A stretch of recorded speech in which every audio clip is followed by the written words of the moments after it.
Praise lord. దేవుని ఘనమైన నామమునకు మహిమ కలుగునుగాక. ప్రభు పేరట మీ అందరికీ హృదయపూర్వక వందనాలు.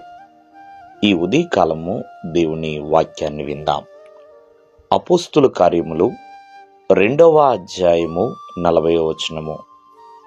ఇంకను అనేక విధములైన మాటలతో సాక్ష్యమిచ్చి, మీరు మూర్ఖులగు ఈ తరము వారికి వేరై రక్షణ పొందుడని వారిని హెచ్చరించెను. ప్రియులారా, ఇక్కడ భక్తుడైన పేతురు కొన్ని విషయాలను ఆయన తెలియచేస్తున్నాడండి. మనము జాగ్రత్తగా వింటే పేతురు మరి యేసుక్రీస్తు వారి యొక్క 12 మంది శిష్యుల్లో ఒక ప్రాముఖ్యమైన శిష్యుడు.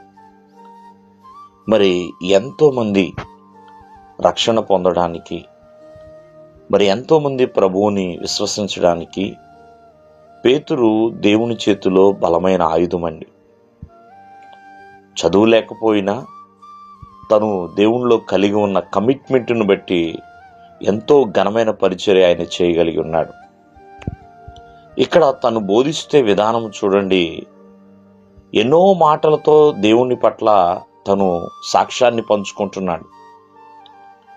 అంతేకాకుండా మూర్ఖులైన ఈ తరము ఉన్నారు, వారికి మీరు వేరుగా ఉండి రక్షణ పొందండి అంటూ వాళ్ళని హెచ్చరిస్తున్నాడండి. ప్రియమైన వాళ్ళారా, అంటే ఒక ప్రత్యేకంగా మీరు జీవించండి అని. ఆనాడు అబ్రహాము మొదటి విగ్రహారాధికుడండి. ఆ దేశము నుండి కనానుకు వెళ్ళాడు. ప్రియమైన వాళ్ళారా, అంటే ఒక ప్రత్యేకమైన జీవితాన్ని అబ్రహాము తను కోరుకున్నాడు. అటువలే నోవాహు కాలంలో కూడా ఎంతోమంది మాట వినని వంకర ప్రజలు ఉన్నారండి. మరి నోవాహు తన వారి మధ్యలోనే ఉన్నాడు, కానీ ప్రత్యేకంగా జీవించాడు. నిర్దోషిగా, నీతిమంతుడిగా తను బ్రతికున్నాడు. ప్రియమైన వాళ్ళరా,